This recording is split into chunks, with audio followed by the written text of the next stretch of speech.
Greetings, everybody. How are you today? Today is Sunday, April 25th, 2021. If you can hear me okay, please let me know. If you cannot hear me, please also let me know so I can then try to fix it. I'll be here today to answer some of your questions. If you have any questions, now is the time to let me know. Please send them in now if you have any questions. I hope you can hear me all right. If not, please let me know. From Sami Beachi, hello Pante, hope you are well. Thank you, I am well. I hope you are well too.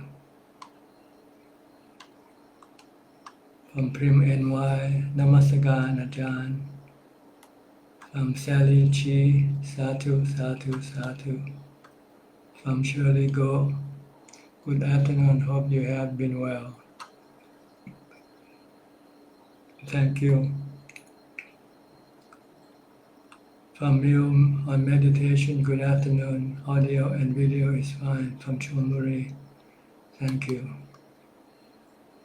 From Suresh, Surveyed, yes. Go Ching Chuan, hi Ajahn, sound is good.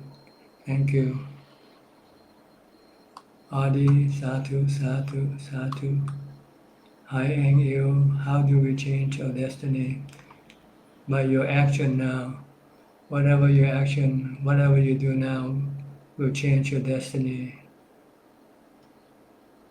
You can do good deeds and your destination will be a good destination.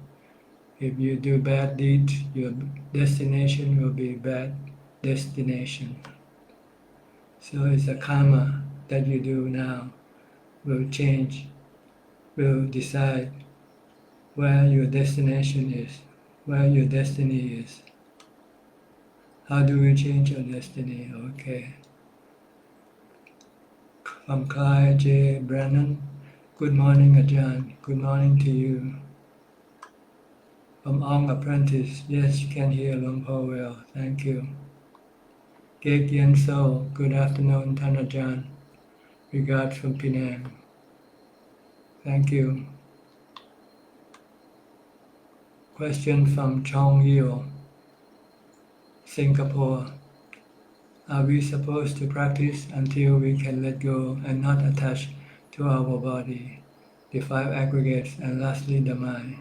Yes, because our attachment is the cause of our dukkha, of our stress, anxiety, and all the bad feelings inside of our mind are caused by our attachment to these things. So we have to practice until we see that these things are anicca, dukkha, anatta, and then we can then let go of our attachment. From Kenneth Hunt, good morning Tan Ajahn, sound and video clear, thank you. By the way, if you're new here, please let me know where you come from. We're keeping a tab on the number of people from different countries. From Alexa Ru, Aruka, it is cool sound, thank you. Aseng, good day, Pra. Good day to you. From Shirley Go, Ajahn, I recently lost motivation to meditate. What should I do now, and how should I think to rejuvenate my mind to continue practicing? Well, one thing you can do is to study the Dhamma more. Listen to Dhamma talk from inspiring teachers. Once you have listened to the Dhamma talks, then you will be motivated to do your practice again. The other thing that you can do is reason with yourself that if you don't do, you don't get what you want. This thing don't come by itself. So if you want your mind to be free from stress, from suffering, then you have to do meditation. And also remind yourself that life is impermanent. You will, sooner or later you will not be able to do this good thing. So now is the time to do it, to do meditation, because it's the best thing that you can give to yourself. The best gift you can give to yourself is meditation.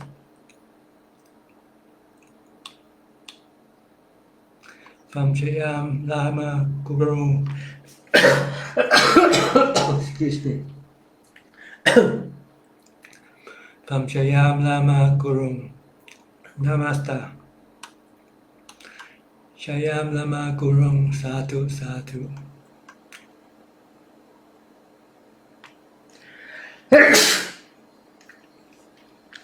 Excuse me. From Samanji, Sri Lanka. Dog breeding and selling puppies in pet shops has become a lucrative business because pedigree dogs are on high demand. Forced breeding is quite painful and unethical. At the end, the puppies are sold in pet shops, which are in very poor condition. The case is the same with other animals too, though it is obvious that it is a very bad karma. Such pet shops are flourishing. Would you elaborate on the Buddha's explanation regarding similar practices? The Buddha discourages any kind of practice that hurt other beings, whether animal or human. Only do work that doesn't hurt other animals or human beings. It's not right livelihood.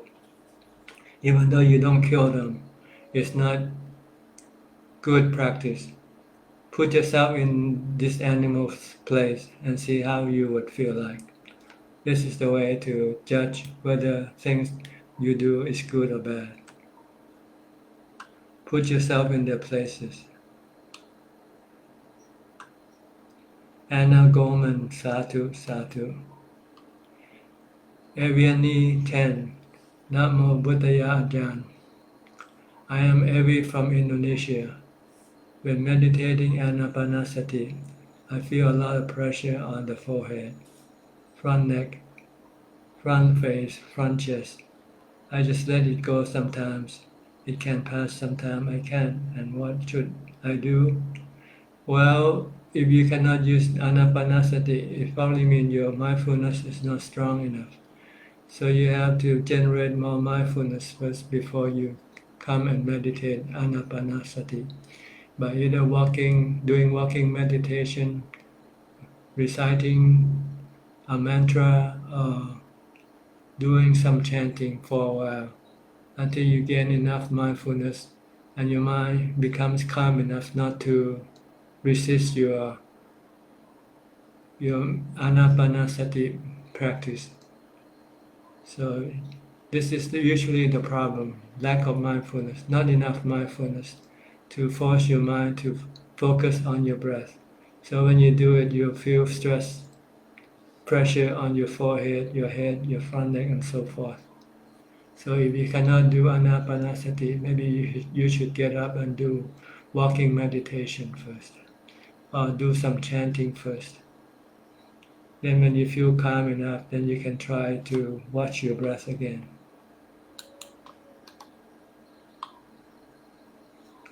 Sometimes when I am sleepy, I do a scan to wake up so that I can return to Anapanasati. Is it okay? If you can come back to Anapanasati by any method, I think it's okay.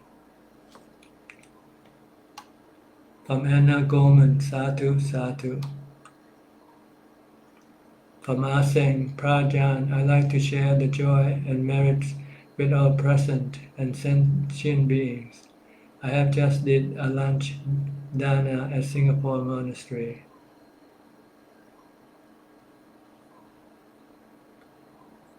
Okay. Congratulations on your good karma. Tarit Kishore Roy, Satu, Satu, Satu. Chu Chin, good afternoon and my respects to Ajahn. Where are you from? If you are new here, please let us know where you come from. From Czech Lim Tan, greetings Tan Ajahn. Hope you are well, very happy to see you. I just had my first vaccine shot Tan Ajahn 3 hours ago. Happy for you. I hope you have no adverse reaction to the vaccines and have good protection from the virus. Let us know what type of vaccine did you take? Is it Pfizer, Moderna, or any other brand?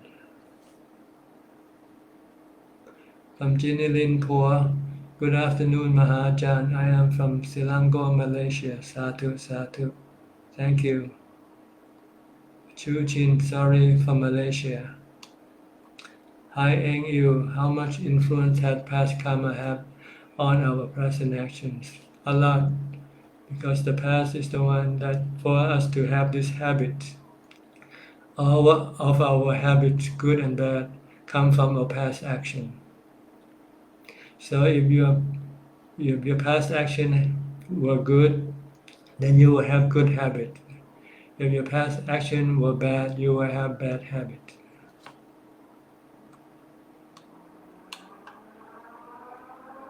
From Lisa Rabinowitz, when you get jhana, do you know about the outside world? No, your mind withdraw inside and disregard the outside world temporarily. Like if someone call your name, do you know it? Thank you from Israel. Sometimes you know who's calling you, but your mind doesn't react to their calling. Sometimes your mind is completely cut off from the rest of the outside world. So it depends on how deep your jhana is.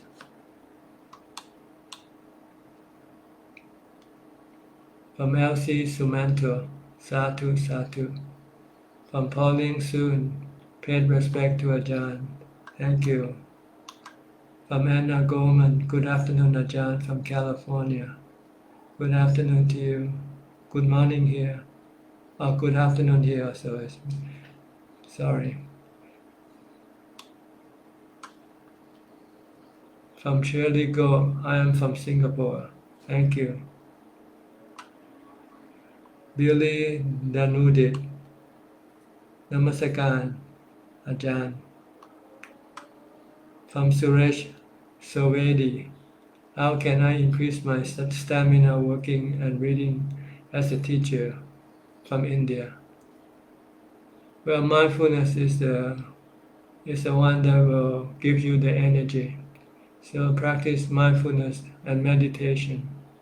This will increase your mental energy. Try to force your mind to stick to one object such as a mantra, or watching what you do when you do things.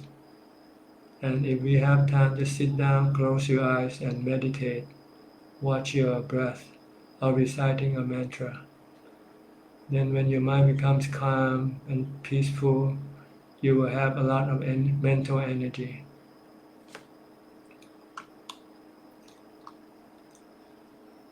From Esther, okay. Good afternoon, Ajahn. I am Esther, smiling from Johor, Malaysia. I highly appreciate and grateful to your Q&A session. I am not sure what to ask at the moment, but I enjoy attending the session and learn a lot from it. Sadhu to Ajahn and all participants. You're welcome, Esther. From Rataya Asakun, Grab Namaskaran Ajahn. Sadhu. This is a follow-up question from the last Q&A about Raga Tanha as the cause of loneliness. May I ask what about the need to feel important or have the sense of importance of oneself. And if one does not get that, could that be the cause of loneliness as well? Yes, any kind of desire, any kind of cravings can cause you a sense of emptiness, lacking in something, lacking, not feeling good, not being happy, feeling lonely, feeling sad. These are all the consequence of your cravings. When you cannot get your cravings, any type of cravings, whether it be sexual cravings, cravings to be somebody, to be recognized, to achieve something. When you cannot get them, then you will feel sad and lonely.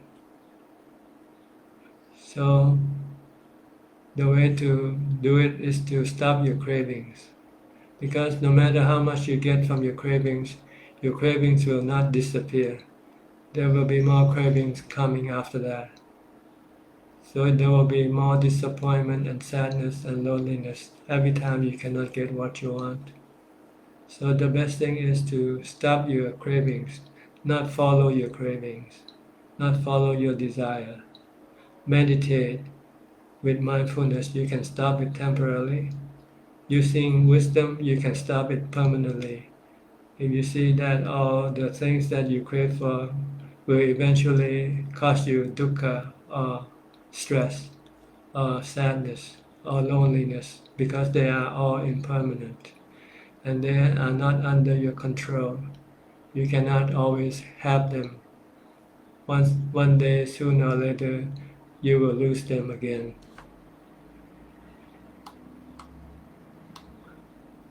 From Paul Ling Soon, how to motivate our practice to sit longer, from Malaysia.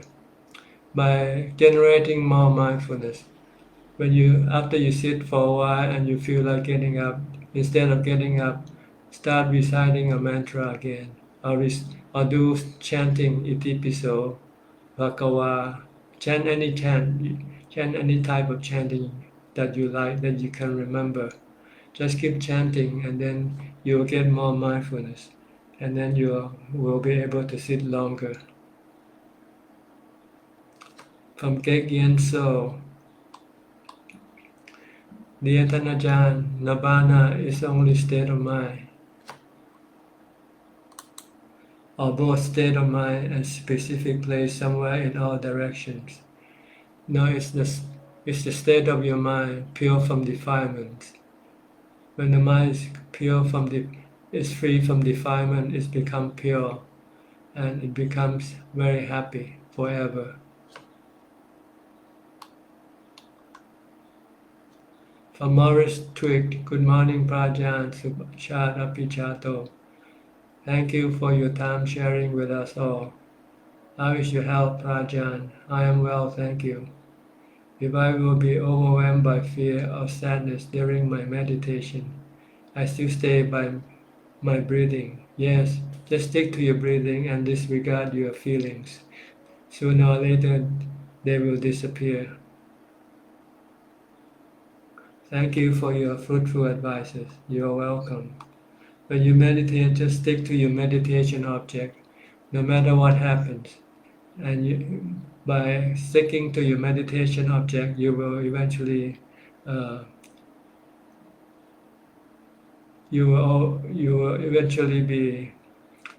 be still, and all the feelings of sadness or fear will disappear. Just stick to your meditation. Just keep watching your breath or reciting the mantra. Don't pay attention to any sadness or feelings that comes up, or fear.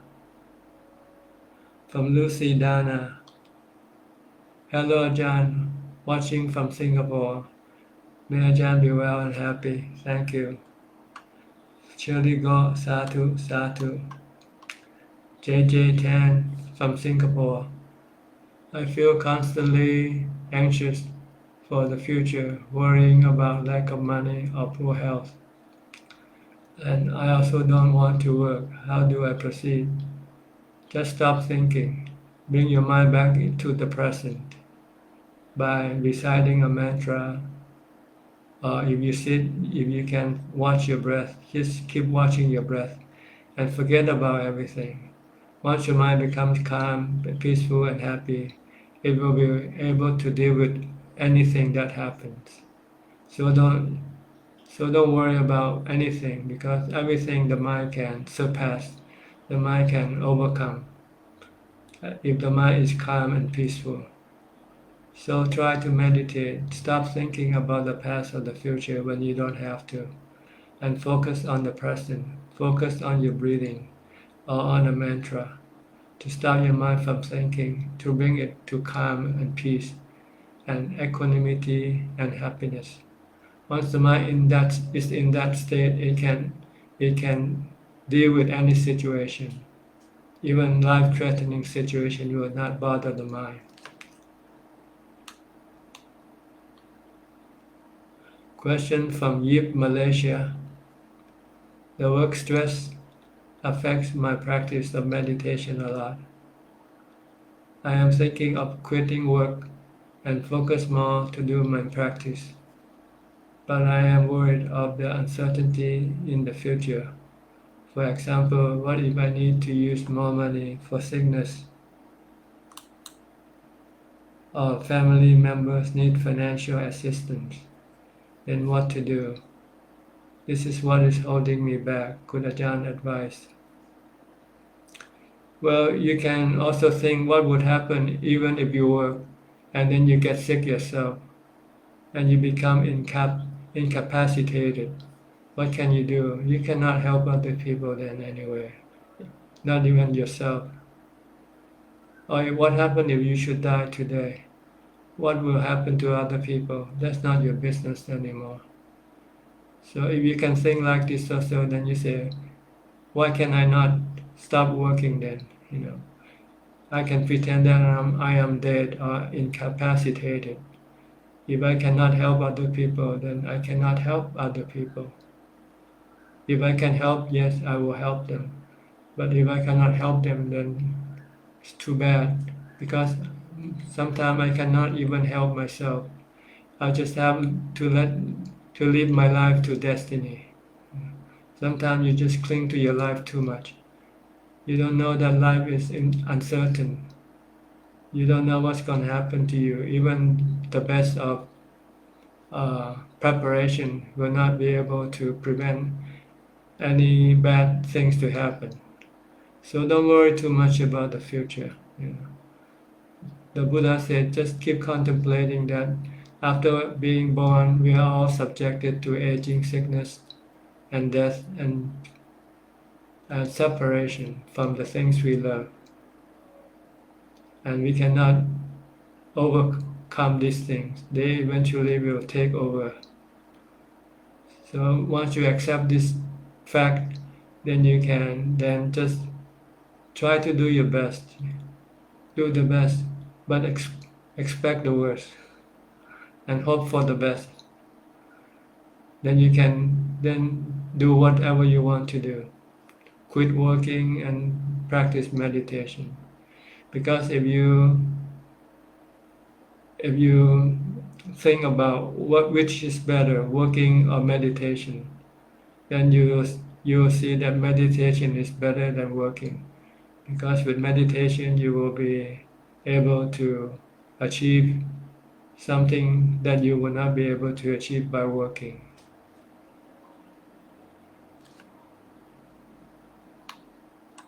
Think of the Buddha and all his noble disciples, for example. They are all like us. They are all in the same predicament, but they decide not to worry about it, and they just jump in and just do the practice. And then once they have succeeded in the practice, then they can overcome anything that happens to their life.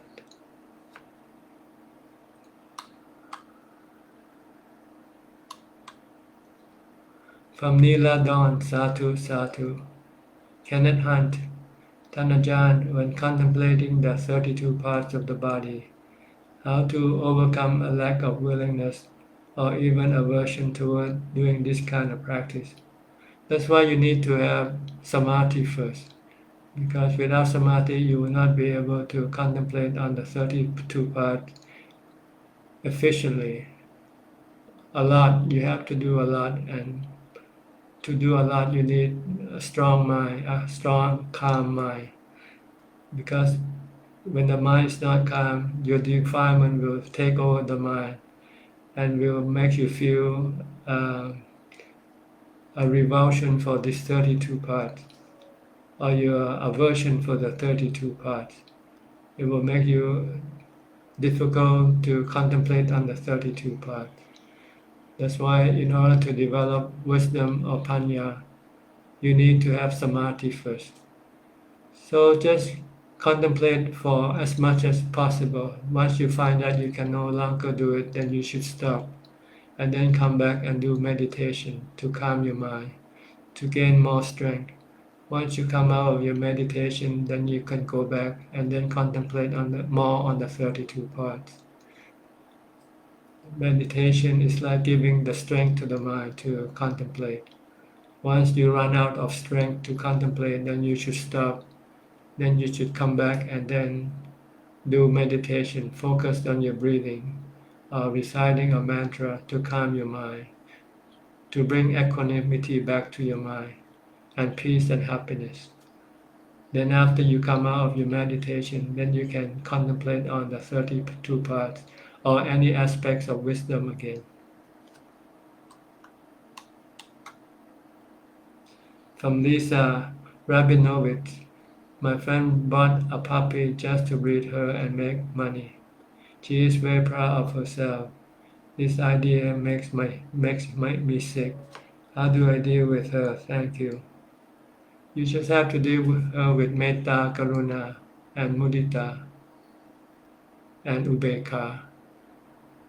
You should feel if that's what she wants to do, that's her business.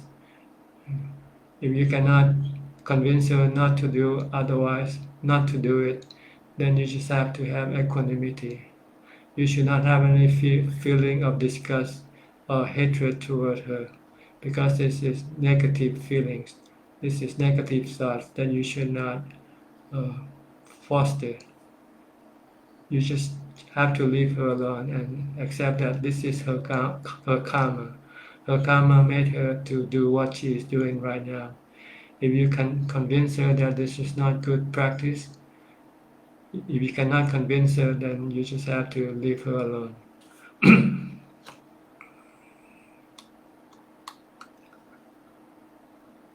From San Dhamma Olga Kovshanova. Okay, no comment, just name. From Pat Bam Pataraporn, Satu, Satu. Avian Ni Ten, Tanajan. May I know whenever Ajahn has a question and answer session like this? No, because I don't even know it myself. It just come on when I feel like it, when everything seems to be right for me to do it, then I do it. Usually sometime on Saturday or Sunday during about this time. Sometimes not, so I cannot tell you exactly when will be the next one. You just have to wait for the notification whenever there's a live. If you press follow, then you will be notified of this live broadcast. Other than that, I cannot tell you anything more. From Michael Saw, Satu, Satu.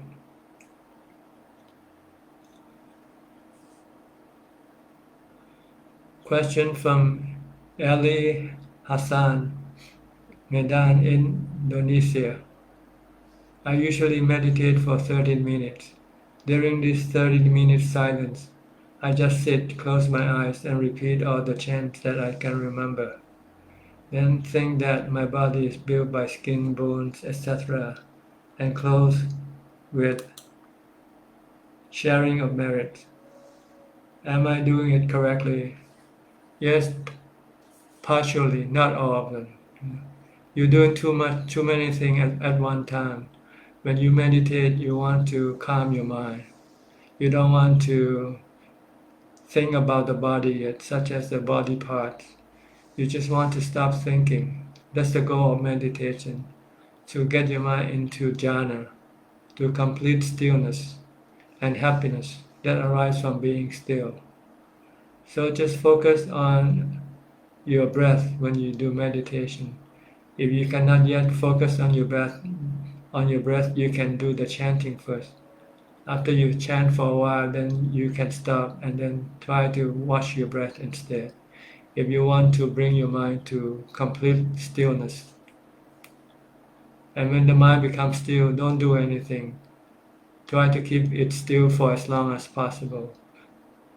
After you can no longer keep the mind to become still and you want to stop meditation, then after you come out of meditation, you can then recollect the 32 parts of the body and share the merits to other people. From Adeline Chin, good afternoon, Tanajan. How is Philip? Is he working today? From Ama Ayugwe, dear Ajahn, is it possible for a Sotapanna not to know himself as Sotapanna? Thank you. He might not know the name of a Sotapanna, but he knows what he can do as a Sotapanna. He knows he has let go of his attachment to the five khandhas. He is no longer fearful of the body being old, being sick, or die. But he might not know this state of mind, the name of this state of mind, whether it's a Sotapanna or whatever. That doesn't matter. But he knows that he no longer is attached to the five khandhas, and he also believed fully in the Buddha, Dhamma, and Sangha, and he see the law of karma. So he would only strictly follow the law of karma and not anything else, like having any rites or rituals, in order to make him feel good. If he wants to feel good, he just keep on doing good karma and stop doing bad karma.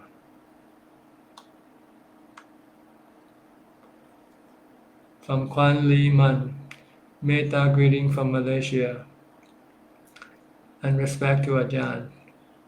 Please may I ask, if the mind is quiet and not much thought when not in meditation, what should I focus on? Just keep it quiet and stop thinking if possible. If you're still thinking but your mind is quiet but not completely stop thinking, then stop your thoughts by focus on your breath or reciting a mantra. Ajahn, what are ways to develop sharper mindfulness? Please, thank you so much. The way to develop sharper mindfulness, you might have to find a more encouraging environment, an environment that forces you to be more mindful, like being in fearful surroundings, like staying in a cemetery by yourself alone, or staying in the forest. When you're alone and you are surrounded by danger, then you will be forced to do more mindfulness, to keep your mind from being agitated and restless and fearful. So if you want sharper mindfulness, you have to find a more challenging surroundings or environment, such as like monks go and live alone in the monastery, in the cemetery sometime, or in the forest, in the deep forest, alone.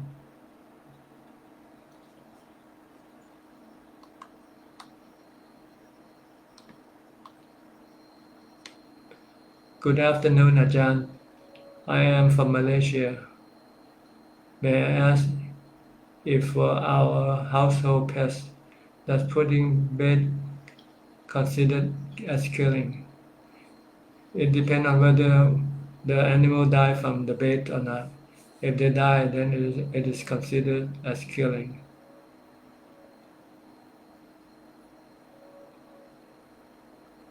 If it is, what can we do to control the pests in our house? For example, cockroach, ants. Thank you, Ajahn. You just have to keep catching them, I guess. Every time you see a pest, if you can catch them, then catch them. Or if you can chase them away, chase them away. If you can prevent them from coming into the house, this is the only thing that you can do. Otherwise, if you kill them, this is considered to be breaking the first precept, the first of the 5 precepts.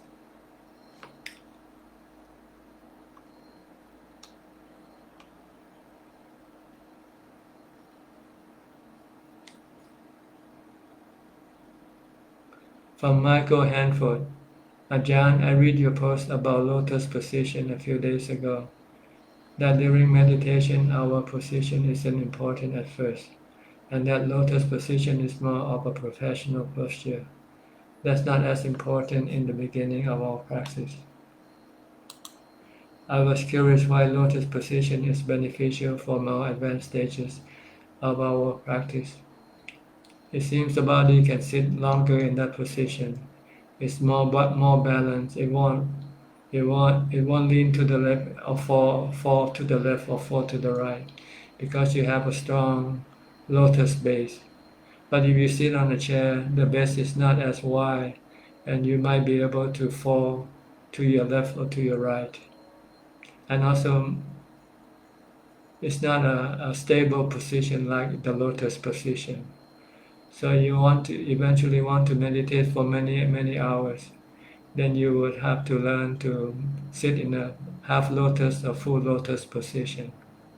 In Theravada, you use the half lotus position, but you can use full lotus if you like.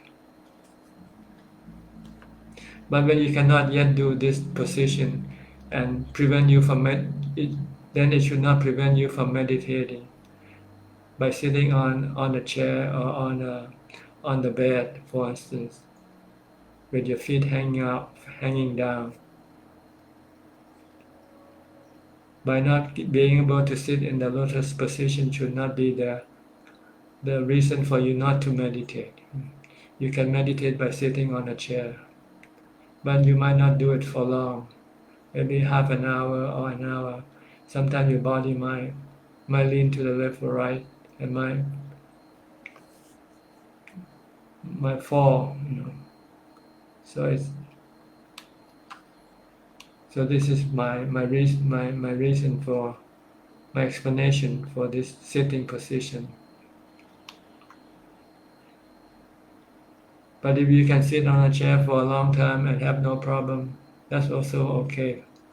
So each individual might have to find the right position for himself or herself. From Hai Eng Il, how do we know Yaka, Devas, and departed relatives have received our dedication of merit to them? Normally, if we don't have psychic power, we won't know it. So usually when we dedicate merit, we should be first approached by them, like in a dream.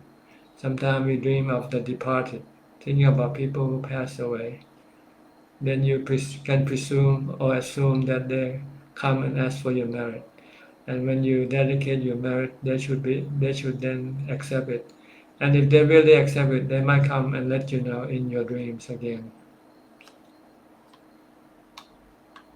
From Suresh Savadi, thanks a lot.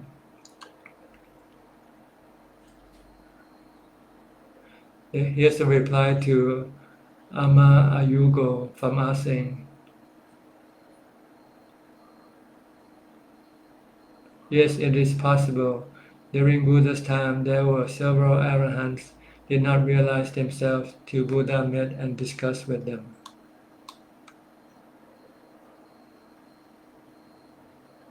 From Joyce Uy, good afternoon, Ajahn. Please stay safe always. From Kelantan, Malaysia. Thank you. From Phoenix Lee, good afternoon, Pante. Is it okay to do walking meditation from north to south? Because I read somewhere it is not a favorable direction to do meditation. My living room is facing north-south and long enough to do Jongkong. Yes, you can do any direction if you cannot find the preferable direction. If you have only the north and south, you can do it. And maybe you can compare it later on when you go walk in a different direction and to see if there's any difference between walking between north and south and east and west. So you have to experiment and find it out for yourself, whether your teacher telling you is good for you or not. They don't really force you to follow them everything. Like the Buddha say in the Kalama Sutta, when somebody tell you something, you don't have to fully believe in them. You should then prove it for yourself first, whether what they say is good or bad or not for you.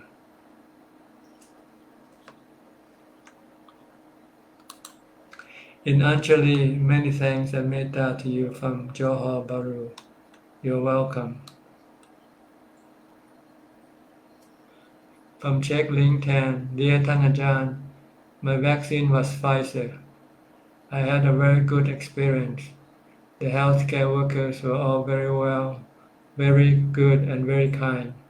The process went very smoothly. All the people that went for vaccine were so happy and grateful.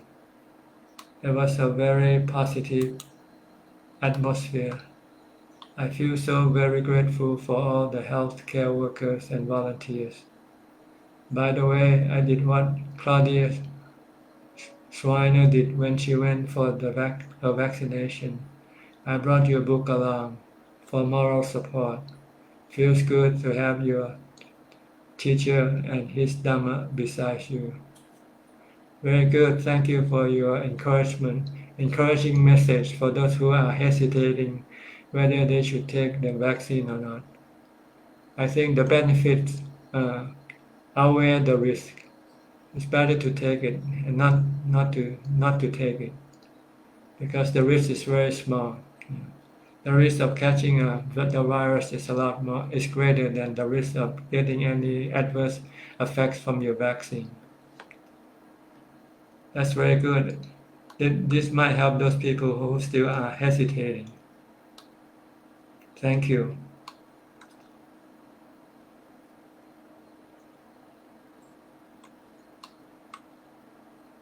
From Ananda T, Sadhu, Sadhu. From Celeste Lau, good afternoon and greetings to you, Ajahn, from Kuala Lumpur. May you be healthy always to continue turn the wheel of Dhamma. Thank you.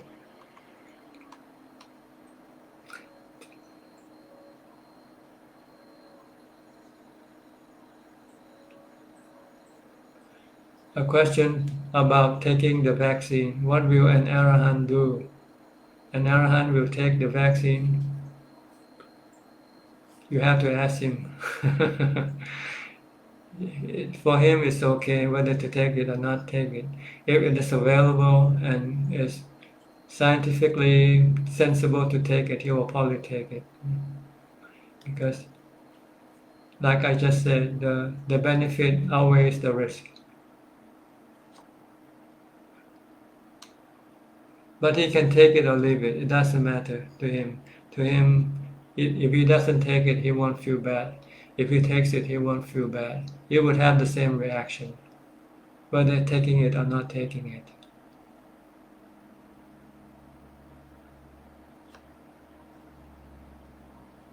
From Pauline Soon, happy to hear that you are good after the vaccine.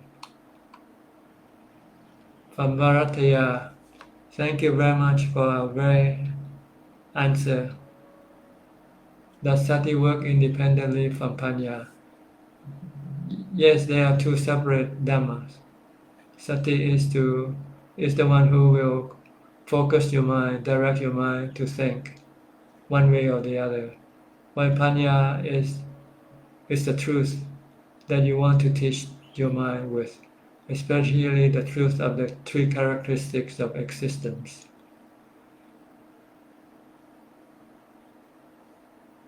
Can sati be automatic before wisdom has the chance to discern? No, right now you have enough. Right now we use some wisdom in our daily life. We have some certain amount of sati. If we don't have enough sati, then we'll become like a crazy person. A crazy person then cannot use wisdom, think wisely. Then he will not be able to behave properly. If you can behave properly, it means you have a certain amount of sati or mindfulness to be able to direct your mind to think, to say, and to do things properly with the advice of your wisdom.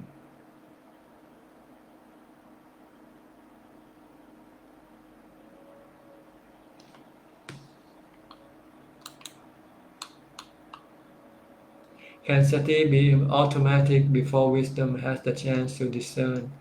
Because sometimes sati, which Ajahn calls the break, just happens automatically without full understanding. Is this possible or is it delusion? Can Ajahn please kindly explain about this? Thank you. Like I say, sati and panya are two separate Dhamma. Sati is the one that controls the action of your mind, while panya is the one that tells you what the right or the wrong thing to do. So they are two separate things. I think what you are talking about is usually sati alone, to stop the mind. Sometimes you don't need to have understanding to stop your mind. If you feel that your mind is going haywire, then you can stop it with sati. You don't need wisdom to tell you that. Like when you feel restless or agitated, fearful, you can use sati to stop it without having to need to use wisdom. But if you can use wisdom, then you can control your fear permanently. From Ama Ayugui, dear Ajahn, can you please explain what practices are considered as Dhamma also? Mindfulness and wisdom and samadhi. This is usually considered to be the medicine for the mind. When the mind feels sick, use mindfulness to calm your mind to get into samadhi, and your sickness of mind will disappear temporarily. If you can use wisdom, then your sickness of mind can disappear permanently, like stress and anxiety and worry.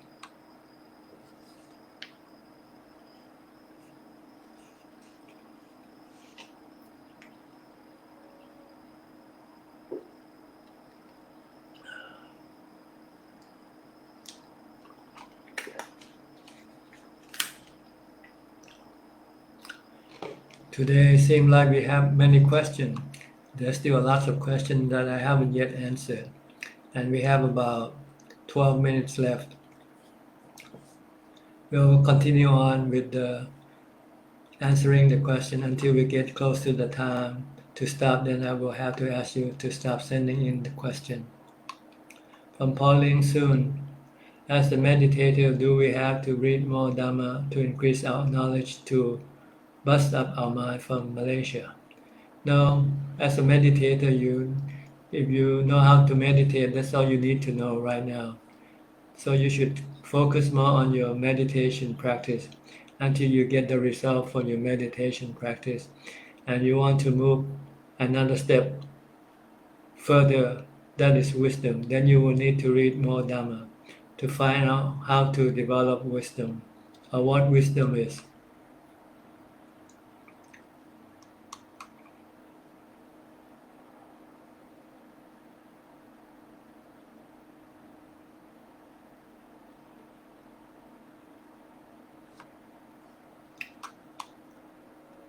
From Constantine, I cannot pronounce your last name correctly, I'm sorry, Giacomakis. I hope this is the right pronunciation. If we are so coming for a human experience, what about people saying they are trapped in the wrong body, man, woman? Should it matter which one of the two you are incarnated. Just be. Well, you just have to accept the body that you get. If you're feeling like being a man and you get the body of a woman, then just accept that that's the body of a woman. But you will probably continue to act as a man. That's why people cannot change their gender, because their gender is in their mind, not in the body. Sometimes they are woman, but they get the body of a man. So they behave kind of strange to us because they don't behave according to the body. Because the mind is not a man or a woman. The mind, sometimes they don't correspond. For most people, the mind and body correspond to each other. Your mind is a man and you get a man body, so no problem. Or if your mind is a woman and you get a woman body, there's no problem. But when your mind is a man and you get a woman body, then that becomes a problem to other people. But it shouldn't be, because you're still the same. You're still a man or a woman in your mind. So people should understand this and accept people for what they are.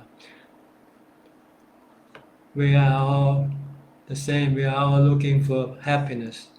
So don't make other people unhappy. The Buddha says, have metta. Metta conquers the world. With metta, we can live peacefully and happily together. Let people alone if they want to. If they want to act as a man, even if they have a woman body, that's their business, and vice versa. As long as they don't hurt other people. So we are wrong to hurt them, We are the one who is wrong to hurt them because they are not like us. From Aviani 10, Tanajan, this is Avi from Indonesia again. What should I do if what appears in my meditation is a corpse that has peeled off its flesh? It stays there for a while and doesn't want to disappear.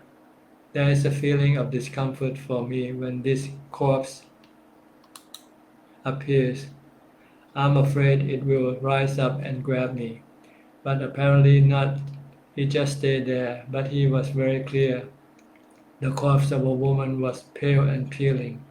Even though my anapanasati was not good enough, but sometimes things like this could appear. Sometimes an insect was so annoying that I had to get up from my meditation. The instinct does not exist in my real life. It only happens in meditation. The only way to deal with these images is to ignore them. Come back to your meditation object. If you're watching your breath, keep watching your breath. If you find you cannot watch your breath, then you can use reciting a mantra instead. Keep reciting Bhutto, Bhutto, Bhutto, and ignore or disregard the images that appears in your meditation. Or if you cannot recite a mantra, you can do chanting mentally, Iti piso bhagava arahang samma. Keep your mind busy doing something so that you can ignore and disregard things that are appearing in your mind at that time. Then eventually they will disappear and your mind becomes empty, peaceful, and happy again.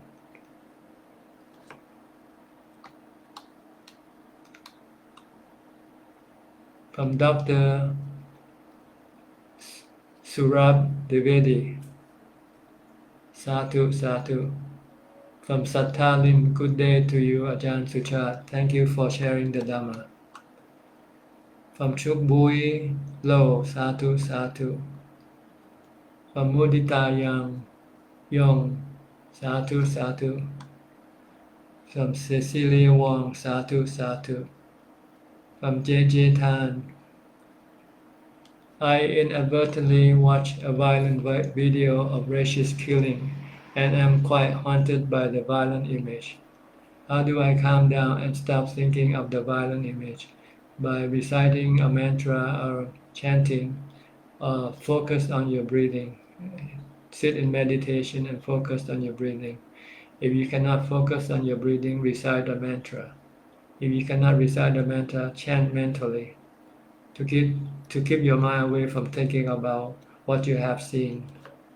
Eventually, your mind will stop thinking about the past and come back to the present and come back to normality. From Raymond Ng. Ajahn, I am Raymond Ng from San Francisco. I have no question for now, but probably next time I will have a question. Sadhu, sadhu. You're welcome.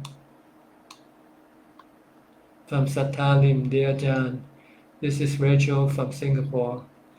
In one of my meditation, I saw an image of a candlelight in a dark room.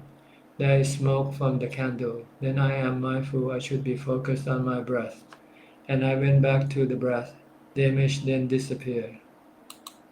Is this correct?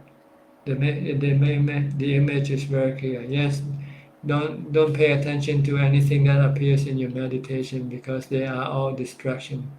They will distract you from focusing your mind to enter into jhana. Your goal is to enter into jhana, to become still and in emptiness. But if you pay attention to any images, then your mind will not be able to enter into jhana. Then your meditation will not considered to be successful.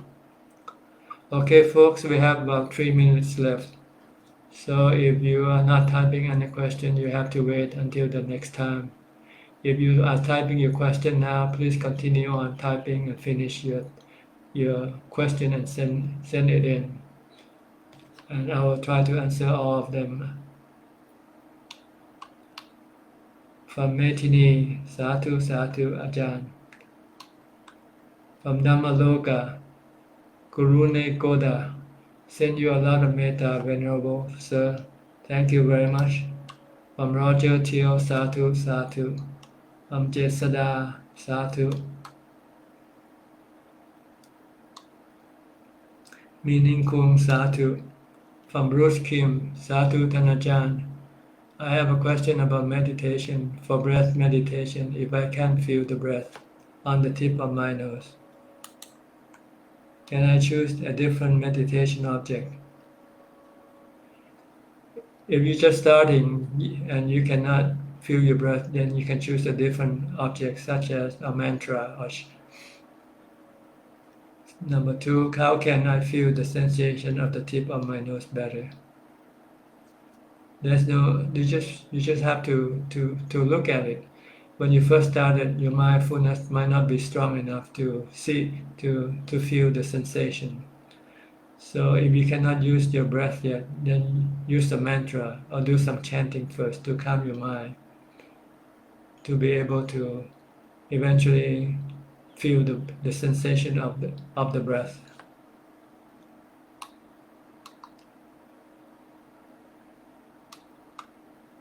From Man Wilson Man, Sadhu, Sadhu. Wulin Lao, Sadhu.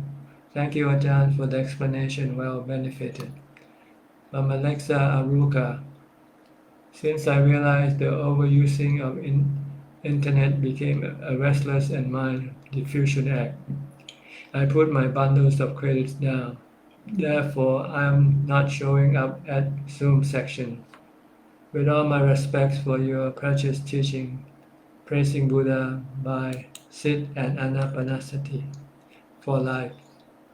I'm focused mind on breathing at all position, and when it fly away many times, it stay around the body.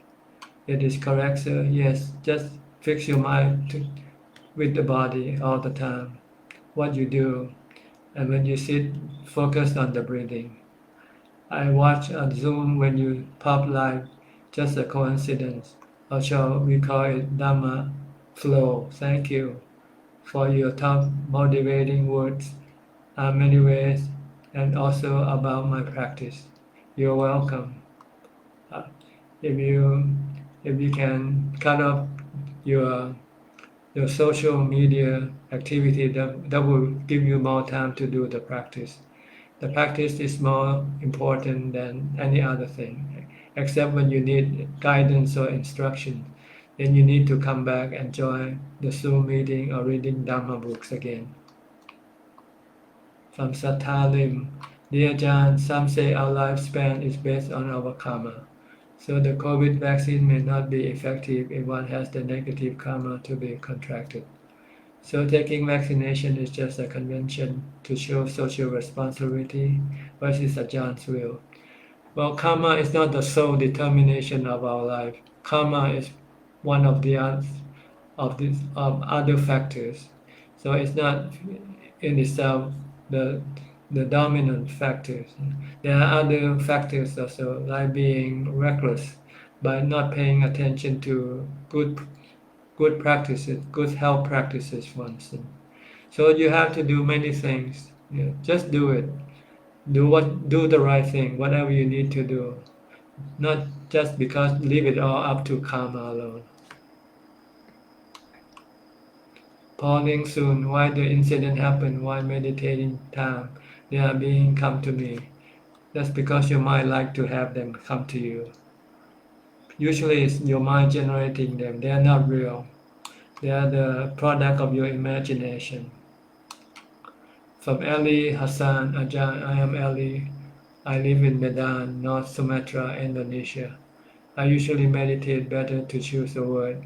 I sit daily around 7:30 p.m. for half an hour. During these 30 minutes in silence, I just sit and close my eyes. But I repeat all paritas like Namaka, Pata, so forth, so forth. Those I remember, then realize this body built by skin, etc., etc. Then close the sitting with, are you doing it right? Well, you're doing it right, but not the way you should be doing though. You want to stop thinking, so if you can stop chanting and then focus on your breath, that will be better, because you can get your mind to become calmer. If you just keep chanting, then you can make the mind calm to a lower level. If you want it to become much more calmer, then you have to stop chanting eventually and then focus on your breath. From Alexa Aruka, thanks for your motivation. Without it, I wouldn't take my first dose of AstraZeneca vaccine like I did 5 days ago. Okay, good. Congratulations. From Bharatiya, thank you very much. From Rasi in Tropim, Satu. Gex and Yenso, Satu, Satu. Edo Woon, may Ajahn be well, calm and healthy. I always looking forward for Ajahn Dhamma talk on Tuesday night, enlightening and learning a lot, listening to the audience Q&A. Reciting the mantra, Bhutto and Itipiso helps. Christine Su, Satu, Satu. Pauline Soon, thank you Ajahn for the answer. Tony Yip, Satu Pante. I am practicing Buddha way, doing dana, taking sila, and also do meditation. But why every night when I sleep a lot of dreams? Sometimes a good dream, sometimes bad dreams. Sometimes good dream, my dream appears someone of the Buddha monks, and I was offering food. What is the cause of all this dream happen? Because your mind is not calm enough. Your mind still thinks, and the good and bad dream comes from your good and bad karma in the past. Pante, is it all dreams cause of past karma? Yes, your past karma and good and bad past karma will cause you to have good and bad dreams. And the reason why you dream is because your mind is still very active, still thinking a lot. Even when you sleep, your mind continues on to think.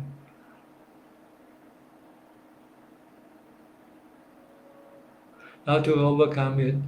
If you don't want to have any dreams, you have to meditate until your mind becomes calm and still. Then you will not have much dream. If you want to have good dreams, just keep on doing good karma. If you don't want to have any bad dreams, stop doing bad karma. From Eli Hassan, I will Ajahn, start to stop, repeat the parita, just focus with the breath. We'll start by this evening. Thank you so much for the teaching. You're welcome. Okay, I have answered all your questions for today now. I'm sorry I cannot do any more than this because I have other things I have to do. Thank you very much for your participation. I hope that this meeting will help you somewhat advance in your practice. In the meantime, please be safe, be healthy, be mindful, and keep on practicing. I'll see you again the next time. Goodbye for now.